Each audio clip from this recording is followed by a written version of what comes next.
En 1943, prisioneros de guerra alemanes en Texas, forjados por la doctrina rígida y la propaganda virulenta de Goebbels, veían a América como una nación intrínsecamente decadente, ciega a la autocrítica y condenada por su propio coloso industrial. Una farsa arrogante, un desprecio nacido de una profunda ceguera ideológica.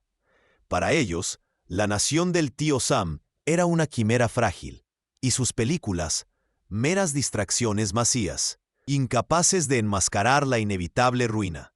Creían que la exposición de cualquier falla interna sería la prueba irrefutable de la debilidad de una sociedad en desintegración. Sin embargo, en los cines improvisados del Campo Hearn, la exposición a películas de Hollywood como As Viñas da Ira no reveló la debilidad esperada, ni la futilidad de un entretenimiento superficial.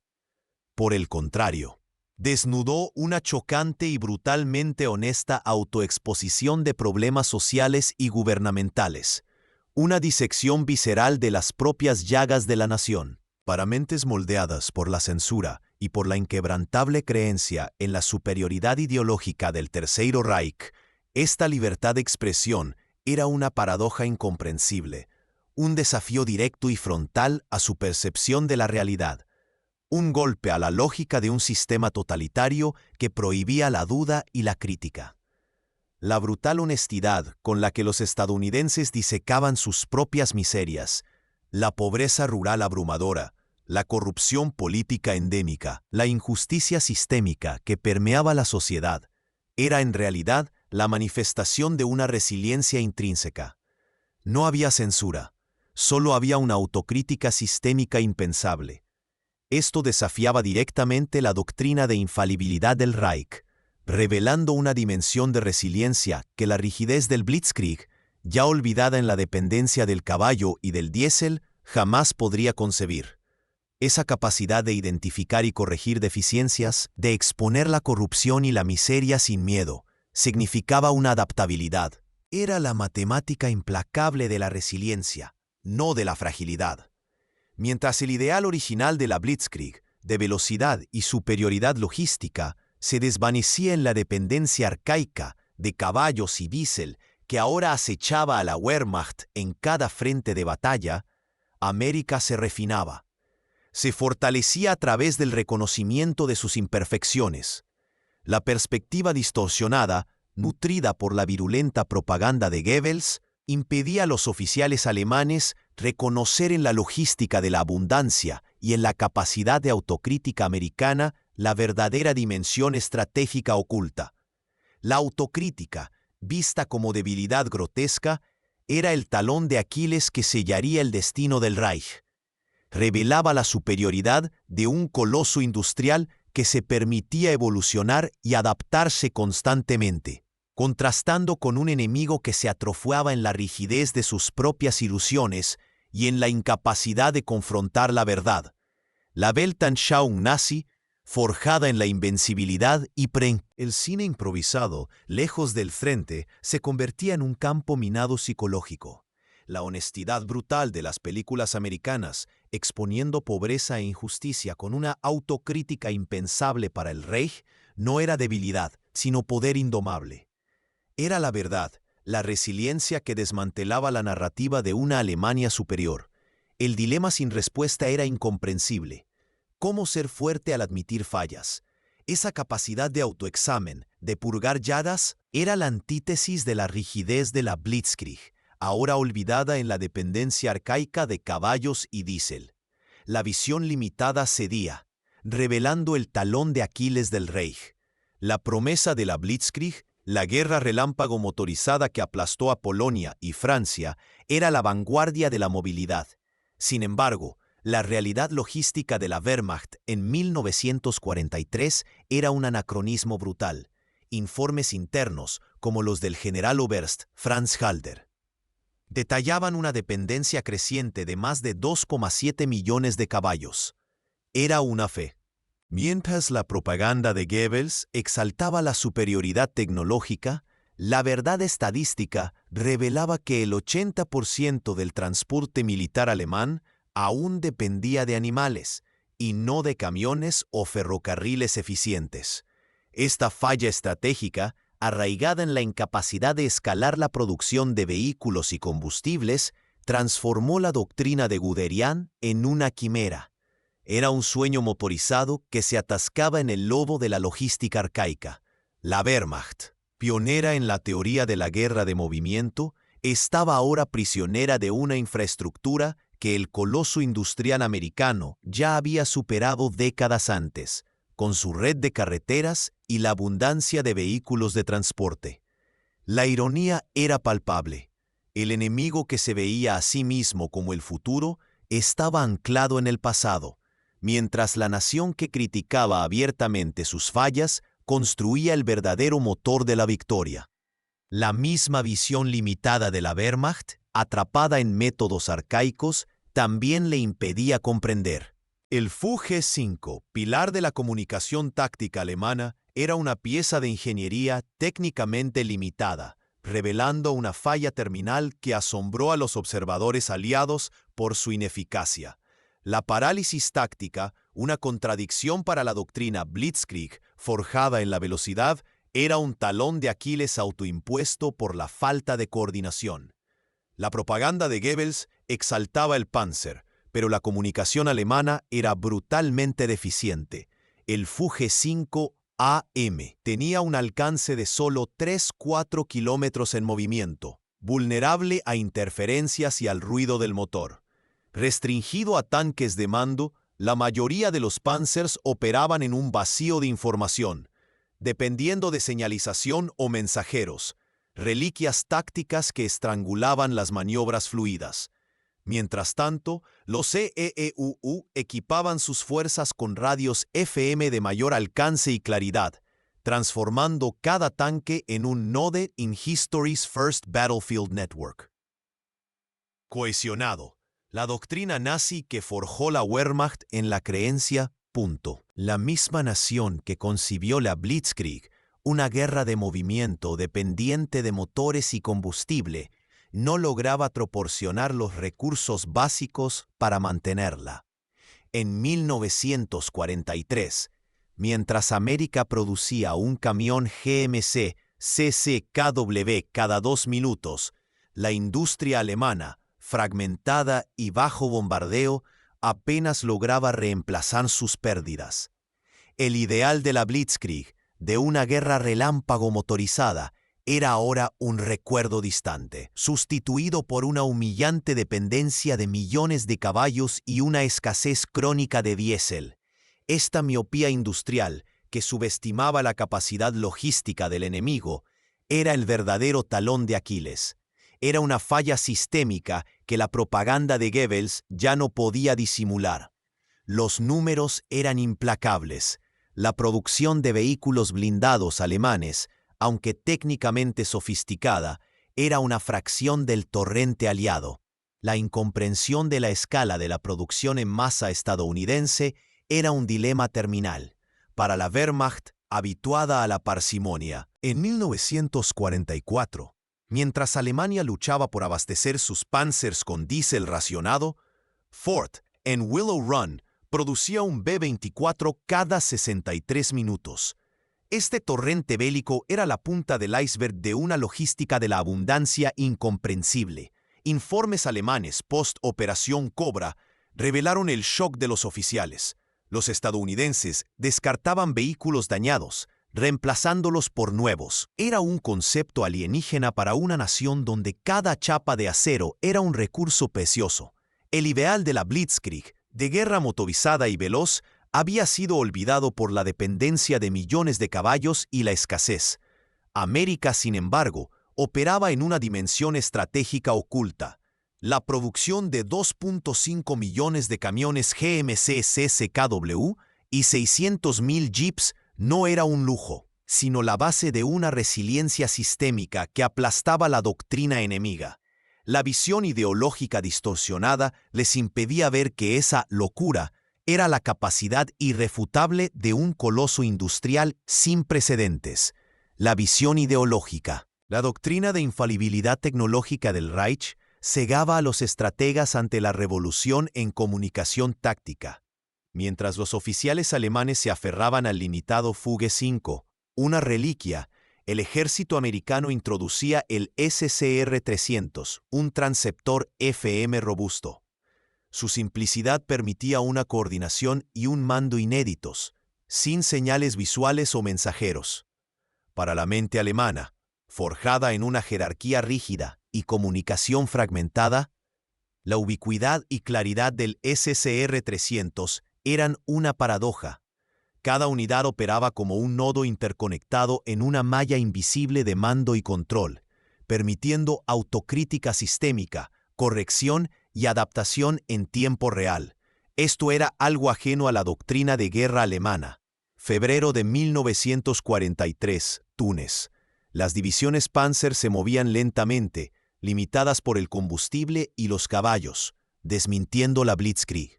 Las unidades americanas operaban bajo una malla de comunicación invisible. El SCR-300, un transceptor portátil FM, 40-48 MHz, ofrecía CL. El Fuge 5, con un alcance limitado a 3-4 kilómetros en movimiento, susceptible a la multipath interferencia y a ruidos eléctricos, condenaba a las unidades alemanas a una coordinación precaria, dependiente de mensajeros o señalización visual, reliquias tácticas que estrangulaban las maniobras rápidas. La superioridad del SCR-300 iba más allá de las especificaciones eléctricas.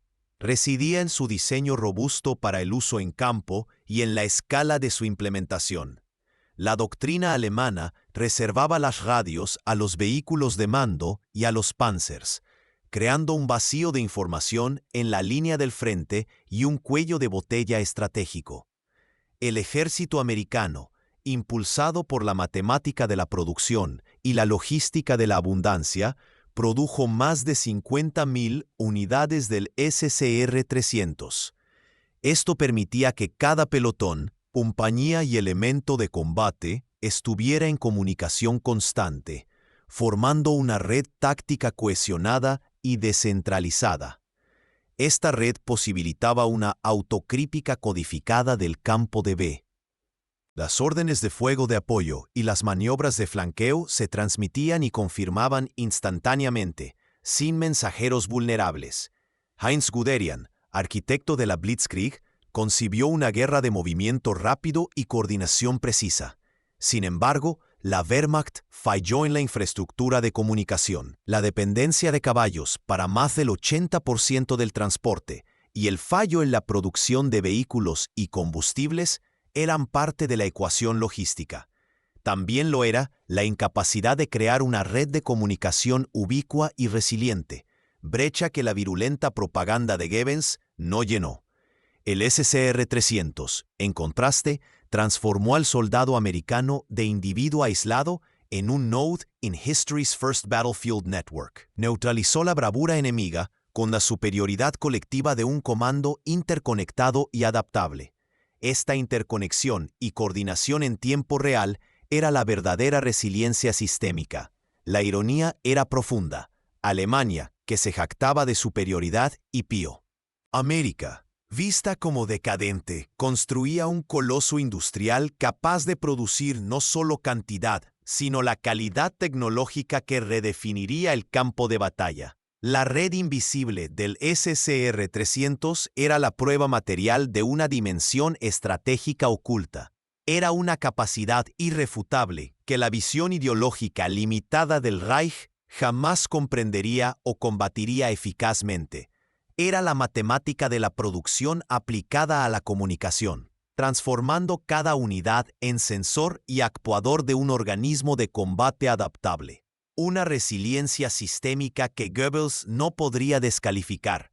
La autocrítica, codificada en cada transmisión, clara e instantánea, era la verdadera superioridad. Mientras la Wehrmacht se debatía con la coordinación táctica, la verdadera dimensión de su vulnerabilidad estratégica residía en la geometría de la abundancia, un concepto alienígena a su doctrina de guerra. El ideal de la Blitzkrieg, de una guerra de movimiento incesante y autosuficiente, había sido trágicamente la producción de combustible sintético aunque técnicamente avanzada, nunca alcanzó la escala necesaria para suplir la demanda de una guerra en múltiples frentes. Esto condenaba a divisiones enteras a la inmovilidad y a la espera de suministros que rara vez llegaban. Los diarios de oficiales alemanes, como el general Feldmarschall Erich von Manstein, frecuentemente lamentaban la escasez crónica de vehículos motorizados y la imposibilidad de mantener el ritmo operacional sin la tracción animal. Era una falla logística incomprensible para una nación que se veía como el ápice de la ingeniería. Pero lo que el comando alemán no logró percibir fue que mientras ellos contaban caballos, el coloso industrial americano ya orquestaba un diluvio de acero y caucho. América, que Goebbels describía como decadente y débil, estaba construyendo una máquina de guerra de una escala sin precedentes. En 1943, las fábricas americanas produjeron más de 600.000 camiones GMC CCKW, los famosos Deuce and a Half. Cada uno de estos vehículos era un nodo vital en la red logística que alimentaba el frente, capaz de transportar 2,5 toneladas de carga por cientos de kilómetros. La matemática de la producción era implacable.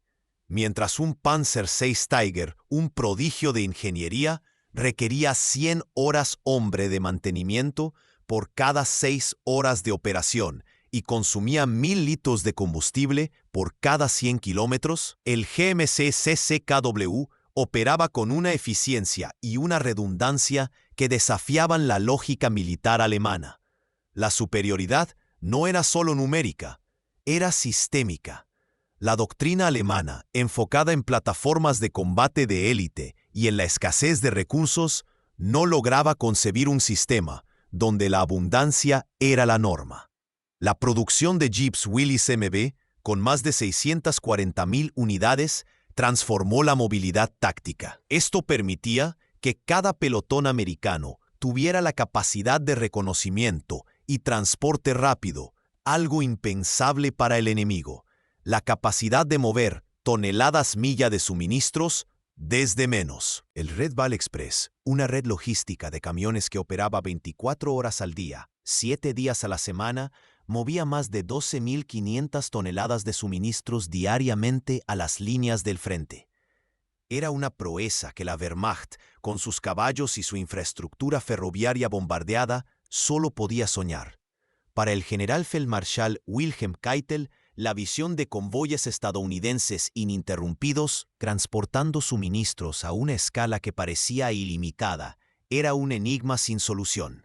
Sus propios informes de inteligencia, a menudo subestimados o ignorados por la cúpula del Reich, indicaban que la capacidad de reposición estadounidense era tan vasta que la destrucción de una unidad o de un convoy era rápidamente compensada por un flujo continuo de sustituciones. La visión ideológica distorsionada les impedía ver que esa debilidad de no tener superarmas en cada vehículo era, en realidad, la resiliencia intrínseca de un sistema que valoraba la resiliencia y la redundancia por encima de. Estados Unidos no solo estaba construyendo vehículos, estaba construyendo una infraestructura de guerra que redefinía la propia naturaleza de la logística, transformándola de un cuello de botella en un multiplicador de fuerza. La matemática de la abundancia no se trataba solo de tener más, se trataba de tener lo suficiente para nunca detenerse, para absorber pérdidas y para mantener una presión constante. Una dimensión estratégica oculta que se convertiría en el talón de Aquiles del Tercer Reich. Febrero de 1943. Paso Kasserine, Túnez. La ofensiva inicial del Afrika Korps, bajo el mando del general Feldmarschall Erwin Rommel, irrumpió con la ferocidad esperada. Empujó a las fuerzas estadounidenses a una retirada táctica que, a primera vista, parecía confirmar la doctrina alemana de superioridad táctica y la debilidad del adversario. Sin embargo, la aparente victoria inicial ocultaba una verdad brutalmente honesta. Era una dimensión estratégica oculta que se manifestaría como un silencio. Mientras los Panzers avanzaban, la coordinación alemana, dependiente de mensajeros y del limitado alcance del Fuge 5, comenzaba a desintegrarse. El ideal del Blitzkrieg, de una guerra de movimiento incesante y autosuficiente, había sido trágicamente olvidado, reemplazado por una dependencia arcaica de tracción animal y una logística de combustible crónicamente deficiente que condenaba a sus unidades a la inmovilidad. Para el mayor Hans von Luck, comandante del 15 Regimiento Panzer, la confusión comenzó cuando las unidades estadounidenses, aparentemente desorganizadas, empezaron a reagruparse y contraatacar con una velocidad y precisión que desafiaban la lógica militar alemana. No había señales visuales de mando centralizado, ni el movimiento de mensajeros que indicaran una reestructuración. Era como si las unidades estadounidenses estuvieran conectadas por un hilo invisible, un sistema nervioso táctico que permitía la autocrítica sistémica y la corrección de rumbo en tiempo real. El S. Mientras los radios Fuge 5 alemanes luchaban contra la multipath interferencia y el ruido eléctrico, limitando la comunicación a apenas 3-4 kilómetros, la red estadounidense operaba a una escala y con una resiliencia que convertía la coordinación alemana en una reliquia táctica. La ironía era profunda. La Wehrmacht, que se jactaba de su Blitzkrieg, estaba siendo sistemáticamente anulada por un adversario que operaba con una coordinación que la propia doctrina alemana anhelaba, pero nunca alcanzó a escala. Informes de inteligencia alemanes, analizados más tarde, revelaron la perplejidad de los oficiales sobre la capacidad estadounidense de concentrar fuego de artillería y realizar maniobras de flanqueo con una rapidez que no dejaba tiempo para las reacciones. El silencio en el éter, para los alemanes, era ensordecedor. No podían interceptar ni comprender la compleja red de comunicación FM, que operaba en múltiples canales y con una seguridad que el sistema AM alemán no poseía. La limitada visión ideológica les impedía ver que esa debilidad de no tener superarmas en cada vehículo era en realidad la resiliencia intrínseca de un sistema que valoraba la resiliencia y la redundancia por encima de la excelencia individual de una plataforma. La matemática de la producción estadounidense, que había inundado el campo de batalla con más de 50.000 unidades del SCR-300, garantizó que la red de radio fuera ubicua. Cada Sherman, cada Jeep Willys, cada pelotón de infantería era un punto de comunicación activo, transformando el campo de batalla en un organismo adaptable. Mientras tanto, la Wehrmacht se debatía con la escasez de combustible, con el mantenimiento de sus panzers pesados y con la dependencia de millones de caballos para el transporte logístico. Era una falla logística incomprensible para una nación que se veía a sí misma como el apogeo de la ingeniería. El kill ratio en Kasserine, aunque inicialmente favorable a los alemanes, rápidamente se invirtió. La desesperación de la Wehrmacht no provenía de la falta de valentía, sino de la anulación sistemática de sus ventajas tácticas por una dimensión estratégica oculta: la superioridad de la comunicación y de la logística de la abundancia. América no estaba solo construyendo vehículos, estaba construyendo una infraestructura de guerra que redefiniría la propia naturaleza de la logística, transformándola de un cuello de botella en un multiplicador de fuerza. Julio de 1944, Normandía, Francia. Tras semanas de fricción incesante en las hedgerows, el mando alemán, exhausto pero aún adoctrinado por la creencia en la superioridad táctica y la resiliencia de la Wehrmacht, se preparaba para lo que consideraba otra brutal batalla defensiva. La Operación Cobra, la ofensiva aliada para romper el cerco de Saint-Lô, era esperada como un asalto convencional. Sin embargo, lo que se desarrolló no fue una batalla, sino un tsunami de consumo. Fue una aniquilación por sobrecarga logística que desafiaba todo. Para el general Feldmarschall Gunther von Kluge, comandante del Grupo de Ejércitos B, los informes iniciales eran desconcertantes. La barrera de artillería y el apoyo aéreo no solo eran intensos, estaban sustentados por un volumen de suministros que parecía desafiar la física. En un solo día, la Fuerza Aérea de los EUA lanzó más de 4.000 toneladas de bombas, abriendo cráteres no solo en la tierra, sino en la moral y en la estructura de mando alemana. Pero el verdadero choque no era la destrucción inicial, sino la capacidad estadounidense de capitalizar sobre ella con una velocidad y una escala que la Wehrmacht no podía igualar. Mientras las divisiones Panzer alemanas se arrastraban, limitadas por una escasez crónica de combustible y por la dependencia de millones de caballos, una estadística brutalmente honesta que desenmascaraba la imagen de una fuerza mecanizada, las columnas americanas avanzaban. El Red Ball Express, una red logística de camiones operando 24 horas al día, 7 días. Esto incluía no solo munición y combustible, sino piezas de repuesto que permitían que los tanques Sherman dañados fueran reparados y regresaran al combate en cuestión de horas, no días o semanas, como era la norma para los Panzers. La matemática de la producción era implacable. Por cada Tiger I perdido, Alemania no tenía un reemplazo inmediato. Por cada Sherman averiado, había un flujo continuo de piezas y nuevos vehículos. El mayor Hans von Luck, observando la ofensiva americana, registró en su diario la perplejidad. No paraban, incluso cuando nuestros contraataques causaban pérdidas significativas. Nuevas unidades y suministros aparecían como si brotaran del suelo. La limitada visión ideológica alemana les impedía comprender que la resiliencia americana no residía en la invulnerabilidad de sus plataformas, sino en la redundancia y en la capacidad de reposición de su coloso industrial. El SSR-300, la red de radio invisible, permitía que las unidades americanas coordinaran sus aveses. La autocrítica sistémica permitía que los americanos adaptaran sus rutas de suministro y puntos de apoyo en tiempo real, sorteando obstáculos y manteniendo el flujo. La Operación Cobra no fue una victoria de tanques contra tanques, sino de logística contra la ausencia de ella. La aniquilación estratégica no provino de un único golpe decisivo, sino de una sobrecarga continua. El general Feldmarschall Rommel, antes de ser herido, había expresado su frustración con la superioridad material abrumadora del enemigo. Una frase que para la mente alemana parecía una excusa para la falta de valentía. Pero la verdad era más sombría. La valentía sin recursos es solo una derrota pospuesta.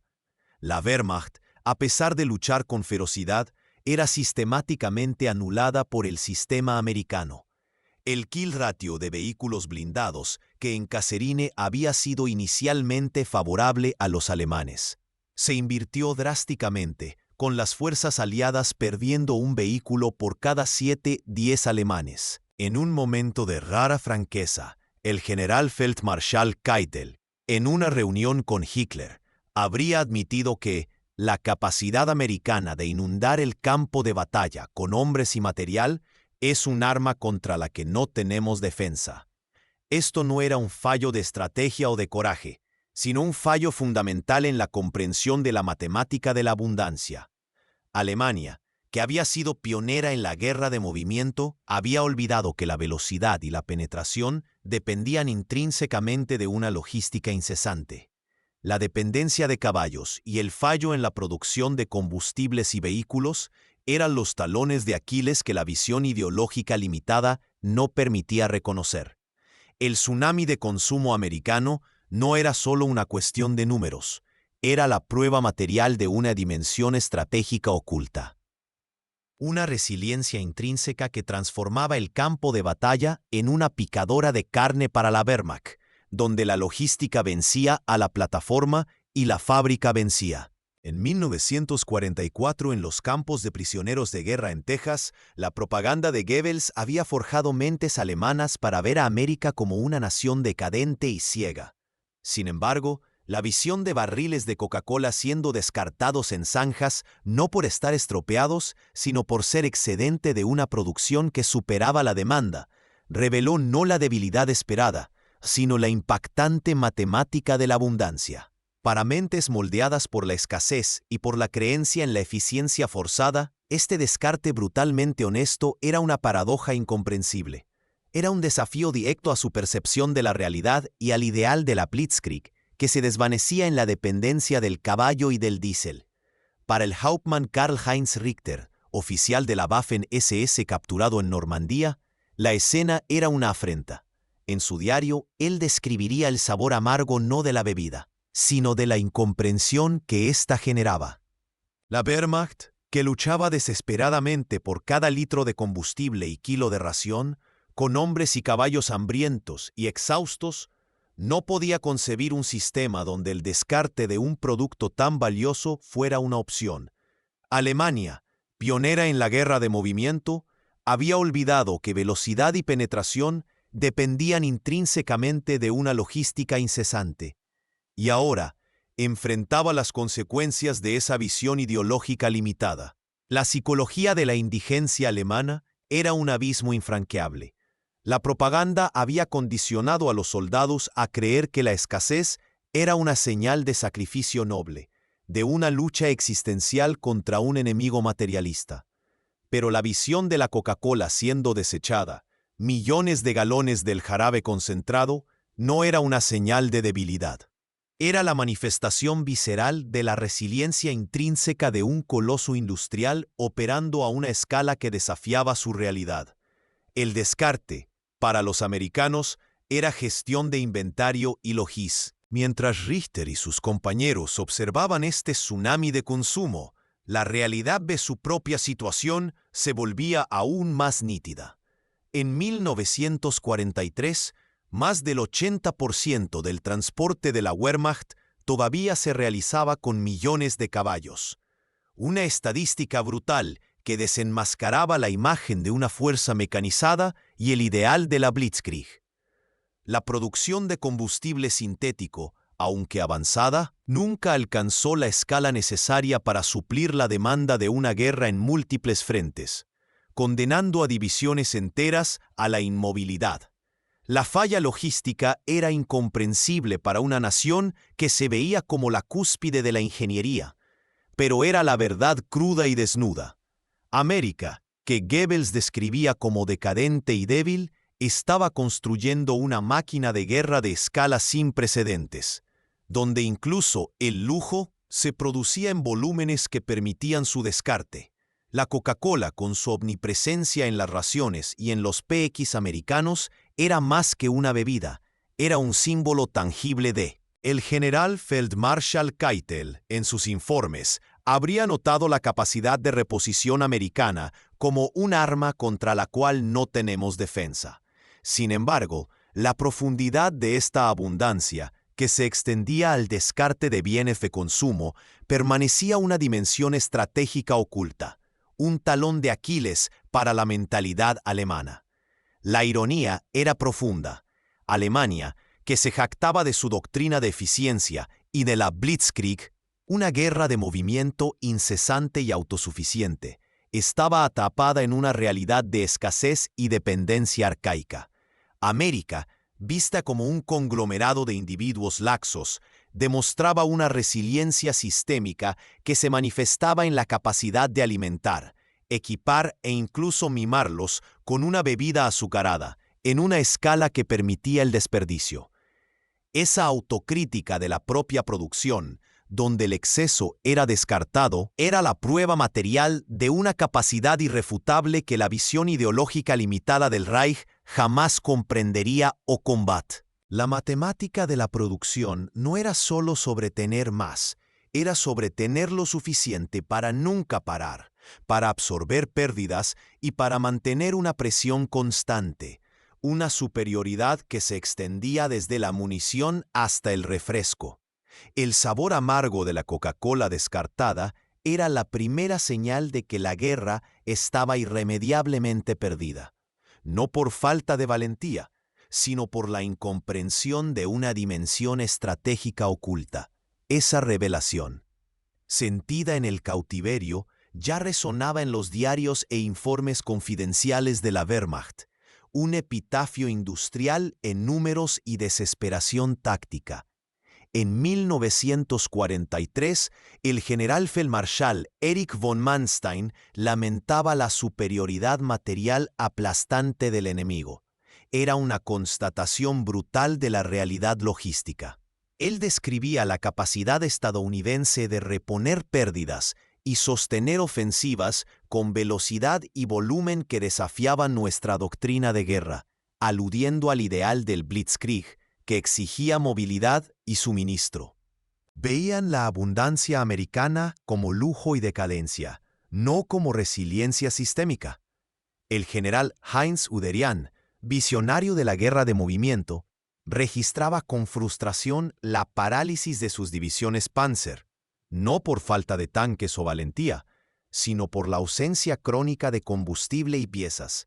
Sus diarios de 1944 lamentan la dependencia arcaica del caballo, más del 80% del transporte de la Wehrmacht, y el fracaso en sostener la logística de una guerra mecanizada. La producción americana, que inundaba el campo de batalla, mientras Alemania apenas producía un décimo, era una paradoja incomprensible para la mentalidad alemana, habituada a la escasez. Para el general Feldmarschall Wilhelm Keitel, jefe del OKW, la situación era más sombría. Sus informes, ignorados por Hitler, cuantificaban la disparidad industrial con precisión rigurosa. La capacidad estadounidense de producir ton-miles de suministros, de munición a combustible, creaba un tsunami de consumo que anulaba Q. El kill ratio de blindados, favorable a los alemanes en Kasserine, se invirtió en Normandía, no por fallo de los Panzers, sino por la capacidad estadounidense de reponer pérdidas en horas. La red de radio del SCR-300, permitiendo la autocrítica sistémica y la coordinación en tiempo real, transformaba cada unidad estadounidense en un node in History's First Battlefield Network, neutralizando la bravura individual con la superioridad colectiva de un comando interconectado y adaptable. La ironía era brutal. Alemania, pionera en la guerra de movimiento, estaba atrapada en una reliquia táctica y logística, mientras que América, vista como un coloso industrial, demostraba una dimensión estratégica donde la abundancia era la propia arma. Los diarios de estos generales no eran solo registros de batallas, sino la rendición gradual a una verdad innegable. La fábrica vencía al campo de batalla, y la logística de la abundancia era la verdadera estrategia. La incomprensión de esta ecuación era un epitafio industrial grabado en la historia por la implacable aritmética de la producción. La visión ideológica, que nutría la invencibilidad, cedía ante la matemática brutal de la derrota. Diarios de guerra atestiguaban el epitafio de la Wehrmacht. Keitel, en 1944, admitió a Hitler que la superioridad material abrumadora estadounidense era indefendible.